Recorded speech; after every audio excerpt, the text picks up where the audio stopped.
So welcome to this session. It's good that greeting from the UK. It's good that the panel just finished help us to set up the ground about the concept of who's really included in this important conversation or who is excluded, or perhaps what kind of community are we envision in the field of digital theology later. So part of my chapter and also Kate's chapter is about the framework that we hope to propose and to use it as a methodology in terms of how we shape our epistemology. So my presentation have quite a bit of terminology explanation. So bear with me. So when I'm talking about decoloniality, I'm referring to the continuous reflection on one's epistemology that does not prioritize knowledge from those with power, whether it's based on geographical location, class, race, gender, sexuality, etc. So when we are talking about colonialism, we tend to think that is more about land and materials, that is something about the past. Let's say as someone who is currently in the UK, we tend to talk a bit about how the British conquer other part of the world through land and materials. But nowadays, it's more about the epistemology on how you prioritize certain things and take it as norm and indirectly marginalize others. So how I define about coloniality and perhaps decolonization is that the term coloniality is more connected to one's mindset, and the latter one, colonization, is more about the process itself. So based on the colonizer colonized dynamics, the chapter I wrote proposed a decolonial digital theology that try to give agency to the marginalized one, or at least give a methodology for us to think things and think it through, etc. So how does it relate to religion? According to An Te, the modern notion of religion can be viewed as the emergence of modernity and coloniality, with secularism being prioritized as a trend of modern religion, which winds together with the two ends of modernity slash coloniality. So I remember I have a conversation about modernity, Christianity, etc., with my colleague, and I was telling him that as someone who grew up from East Asia, we don't really engage with discourse about enlightenment or um, modernity as much. We never really quite proud of being a modern person in that sense that you feel you are more tech savvy of being modern, etc. Because we just don't have those language, and it's kind of quite irrelevant to our conversation about religion. But sometimes due to the production of certain literature or certain discourses online, we may just assume that the European or North American experience or epistemology as a norm. And sometimes we may consider that certain kind of spirituality as inferior. Here I may talk about Christianity as my own faith, but that may be also on other religion as well. For example, indigenous religion, or how we contextualize certain type of theology or religion within the global majority heritage people and community. So that's also the concept that I'm trying to tease out about the post-intentionality of the Christian faith, which is quite important within the discourse of world Christianity and practical theology as well, and to think of what kind of thing we may shift or prioritize in that sense. So how does it relate it to digital media? So according to Unis Mityas and Nick Corgi, there's a phenomenon of data colonialism called a social order in which the continuous extraction from our lives generates massive wave and inequality on a global scale. So it may be that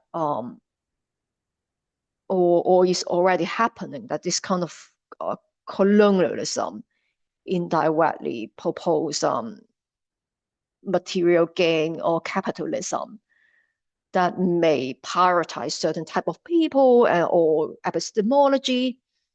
Um, so, for example, I will give to you like the global arts and culture, for example, tend to prioritize arts in the US and perhaps within the other part of the world. We have about 170 something in the UN list, but only 18% of the artwork is from 72 countries. So you could see that some proportion of how we put things online, not only like the accumulation of knowledge, but also in a way that how certain kind of algorithm is accumulated through the usage or further engagement of the algorithm or the structure as well. And another example, I'm sure you all have seen online as well, is about the Ukrainian war that how Russian army try to put fake news online to the Ukrainians and also trying to destroy their network within the country. So to stop them to spread correct information, so you could see that this kind of things, cultural war or even a colonialism, is not only just attacking others or conquer others by land, but is also more prevalent online these days as well. So in my chapter, I argue for digital decolonial reflexibility that try to highlight the concept of algorithmic agency. So in other words, I'm trying to give more nuance about the reflexive ability of humans to exercise power over colonial digital structure. Um, I say that as someone who grew up from a British colony living in the UK, so there's a different nuances of colonialism even in my mindset as well. So I don't want to exclude myself as I'm really decolonial, but I would say it's a more continuous journey that maybe I'm colonized in various ways. But anyway, so but I want to give more nuance about how we could have this reflective exercise Sharon Wallow, which you may have all read about AI and technology and philosophy. So she used Nicomachean ethics on the term what she called as technomoral wisdom, which talk about moral habituation, understanding, reflective self-examination, intentional self-direction, moral development, reflective self-punctual judgment, and appropriate extension of moral concern. So to give us to think about the coloniality that we need to continuously to reflect on our being, doing, thinking as well. So some of you may notice that so as you may know, Aristotle is a European white man. So how does it relate to the decolonial discourses? But I think that one of the way that when we are thinking about agency is that we could have the ability to think things about good or bad, colonize or decolonize, and choose the things that is appropriate according to God's will and God's guidance to us. So one thing I found it quite helpful is from Olufemi Taru, who is an African philosopher. So he is saying that if you have to take African agency seriously, you have to acknowledge both the good and the bad brought to Africa, and also perhaps the sin erasing the history may not be helpful to build constructive dialogue. So all of us may have some sort of colonial or even perhaps thoughts that may be hierarchical that marginalize others. But I think that's also perhaps already part of our being that that we have to think through. That's also part of the history we have to bear to help us to improve or perhaps amend or perhaps reconnect our past to see the future. So what I'm thinking is that although when we are developing a digital decolonial theology, that we don't take Eurocentric theory as a norm of the world, but I also think it's unhelpful that we just substitute all the theories from the global south and try to rewritten perhaps history textbook and also theology. In my words, I think is recolonization. As you may know, because I'm Hong Kongese, I personally think China is also in a way is doing recolonization, and perhaps you could argue Russia as well. So the concept of colonization is not only like perhaps from Europe or from North America. I think there are more nuances how that type of neo-colonialism is taking place, and not that we are just replacing others just a way to solve the problem of colonization in that way.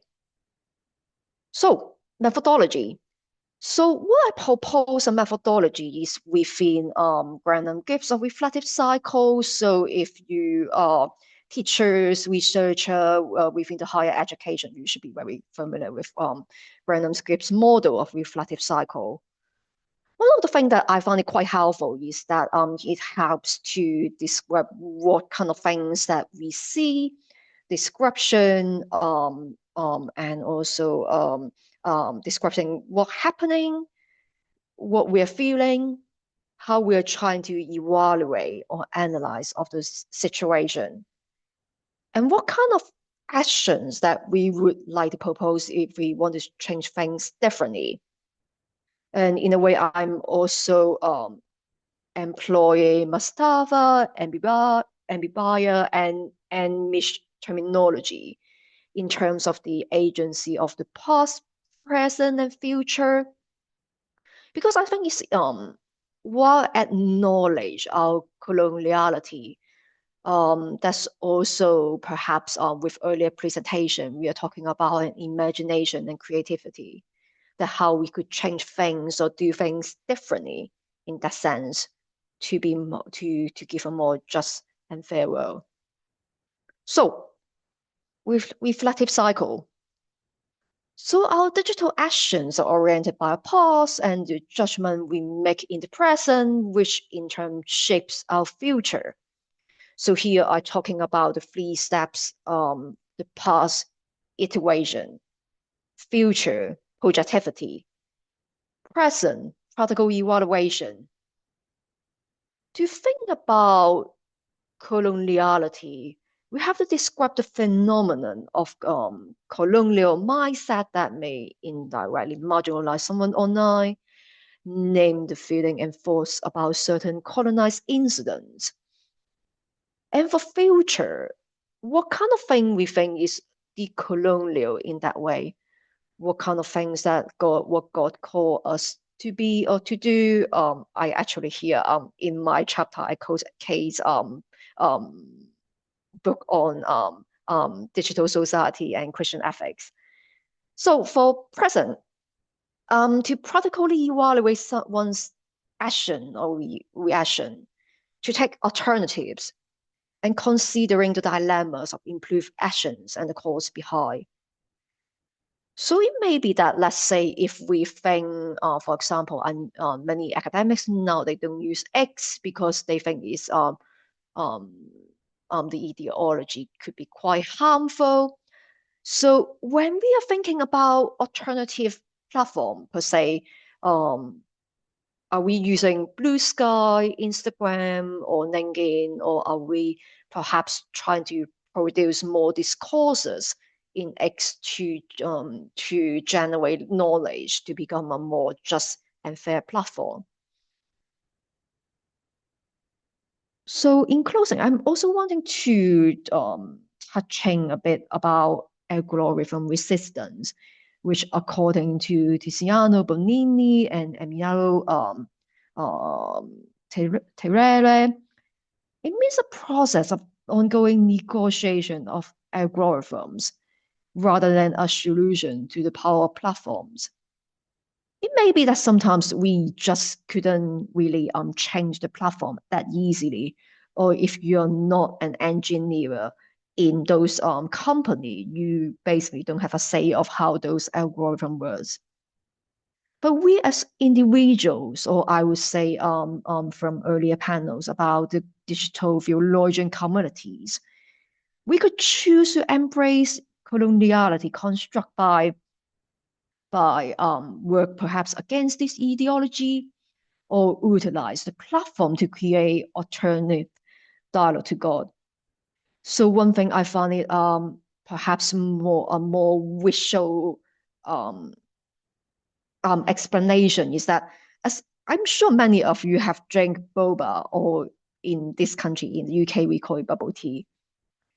And in Taiwan, if you have been to Taiwan and have drank boba, usually you feel this kind of color doesn't looks very different. So apparently, in North America, nowadays there's a trend to reappropriate boba as a way to show how's a healthy lifestyle, because boba is known to have high sugar content, which may not be as healthy. But in this kind of discourse, especially very popular on TikTok, Chinese Canadians seemingly argue that are we just doing the cultural appropriation to challenge idea to discuss what we think is important as to appropriate someone else's culture, or are we trying to do things authentically according to the culture? So I'm putting it in a more visual way, or more like on some of the items that we are more familiar with. But according to like for epistemology, sometimes it's not as clear cut. Sometimes we must just take certain kind of ideology or certain kind of thinking for granted without thinking that, oh, perhaps those indigenous people are too inferior in a way that we tend to think ignore them per se. In closing, I want to read you the quotes that I end with my chapter, Romans 12, verses 2 in the version of the message. Um, don't become so well adjusted to your colonial culture that you fit into it without even thinking. Instead, fix your attention on God. You'll be changed from the inside out. Readily recognize what He wants from you and quickly respond to it. Unlike the colonial culture around you, always dragging you down to its level of immaturity, God brings the best out of you, develops well-formed maturity in you. Thank you.